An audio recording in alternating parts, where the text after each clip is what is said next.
8ஆம் திருமுறை திருவாசகம். கண்களிரண்டும்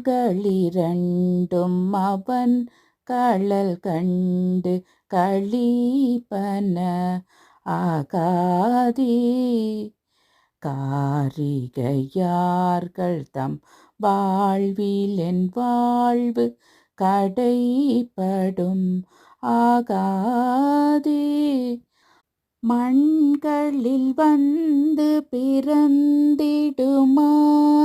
மறந்திடும் ஆகாதே, மாலறியாமலர்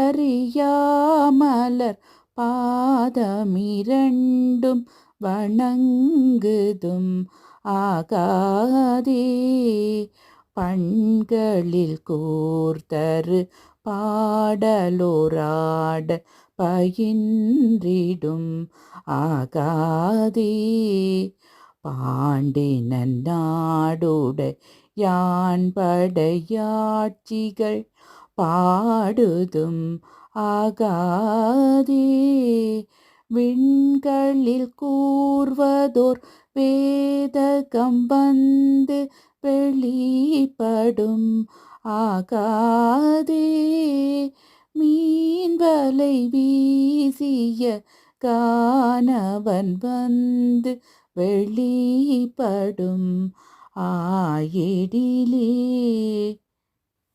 பதப்பொருள். மீன்வலை வீசிய மீனை பிடிக்கும் பொருட்டு வலை வீசிய கானவன் வேடனாகிய இறைவன் வந்து வெளிப்படுமாயிடில் எழுந்தருளி தோன்றுவாயின் கண்கள் இரண்டு கண்களும் அவன் கழல் கண்டு அவன் திருவடியைக் கண்டு களிப்பன ஆகாதே, களிப்பன ஆகாது போகுமோ?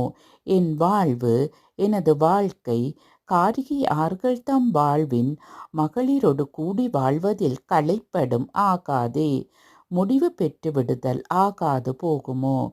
மண்களில் வந்து பிறந்திடுமாறு, அதாவது மண்ணுலகத்தில் வந்து பிறந்திடும் வித்தத்தை மறந்திடும் ஆகாதே, மறத்தல் ஆகாது போகுமோ?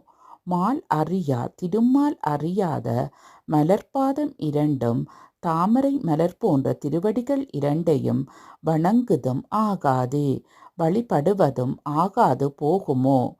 பண் பயின்றிடும் ஆகாதே, பழகுதல் ஆகாது போகுமோ? பாண்டி நல்லாடு உடையான், நல்ல பாண்டி நாட்டையுடைய இறைவன் படை ஆட்சிகள் தனது படையாகிய அடியார்களை காத்தருளுவான். இப்பதிகத்தில் திருப்பாடலில் பாண்டி நன்னுடையான் படை ஆட்சிகள் பாடுதும் என்று அருளியிருப்பதால் இது திருப்படை ஆட்சி என பெயர் பெற்றது.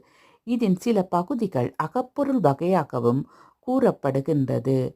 தில்லையில் அருளியது. 49வது திருப்படை ஆட்சி.